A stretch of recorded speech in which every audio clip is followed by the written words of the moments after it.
Hi guys and girls and boys and children and people of all ages. Welcome to my little video podcast.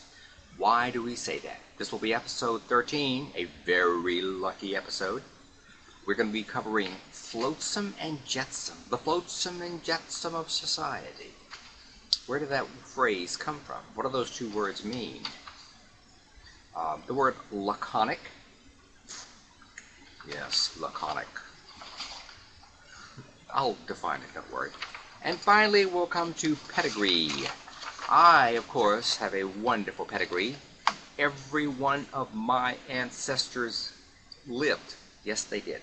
Some were not that good, but I don't want to know any more about my pedigree. This, by the way, is a cup of wonderful New Orleans blend coffee and chicory. Gotta love it. Actually, you don't, but anyway. Floatsam and Jetsam. Why do we say that? The time has finally come to deal with the Floatsam and Jetsam of society. Who are these people, and why do we call them that? They are the drifters. I can't read what I have. The unlanded people. Okay.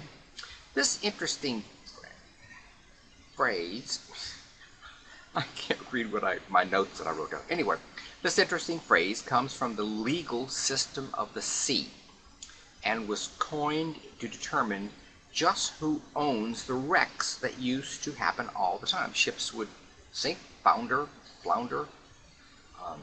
and all that stuff. What happened to the stuff that came off of them?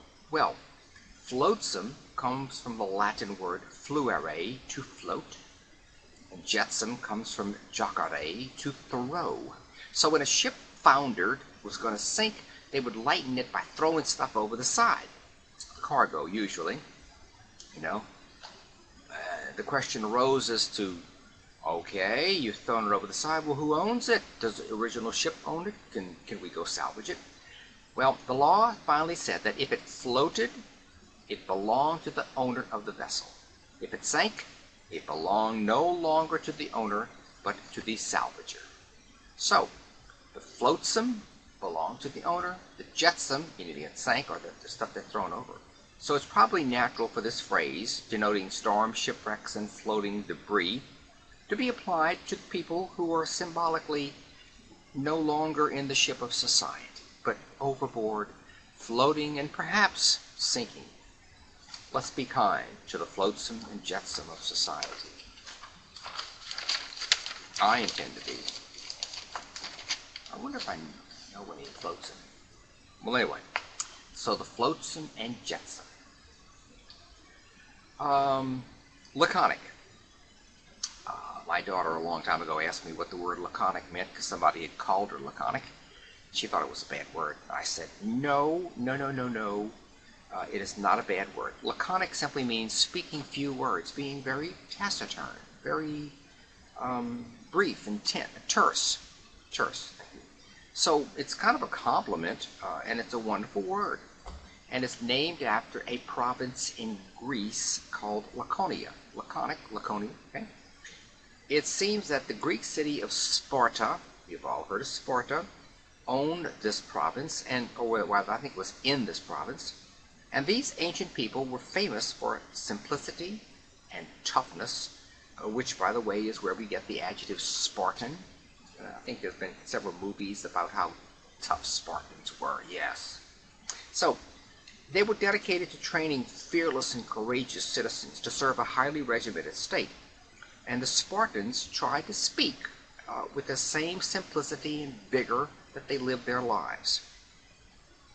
In other words, to say it with as few words as possible, not to go into these big embellishments, I suppose, that people over in Athens, you know those degenerates over there? Yeah. Where they with flowery words and all that Plato and all that baloney. We believe in simpleness, toughness. That's what they said anyway. Well, one time when Philip of Macedonia, wrote to the leaders of Sparta, quote, "If I enter Laconia, I will level Sparta to the ground." Close quote. Now the Spartans' laconic reply was one word: if. So act like a Spartan. Be more laconic. Yeah, they were tough. They were tough. Let's see. Pedigree. The word pedigree. Now we all have a pedigree, which means our father and mother going back in generations, previous ones. Don't try to tell me you didn't have a mother. You did. I did. Okay. Having a pedigree, for example, for a dog, means that a dog is purebred and that we know who her mom and her dad were going back many, many generations. Now, some people boast of their own pedigree, but the word really means a crane's foot. Think like that, okay? Because it comes from the French pedigree, which means the foot of the crane. If you ever looked at the picture of a foot of a crane, there's only three. There's two toes and one going back like that. Now, in those very old documents that recorded the family tree, the three-line graph, I can't do it like that, ooh, 3D. The three-line graph of lineal descent looked for all the world like the imprints of a crane's foot. So this would be your mama, this would be your dada, and this would be you. You, yes, here you are. So it looked like a crane's foot in the mud, if you ever seen one. And it suggested that picturesque name. So a pedigree means a crane's foot. Well, that's the end of that, and that's the end of episode 13. I told you it would be a good episode. Lucky episode. So listen again for episode 14 whenever it comes up. I don't know what words I'm going to cover, but they're going to be fascinating. Thank you again. Bill Shinover with Why Do We Say That?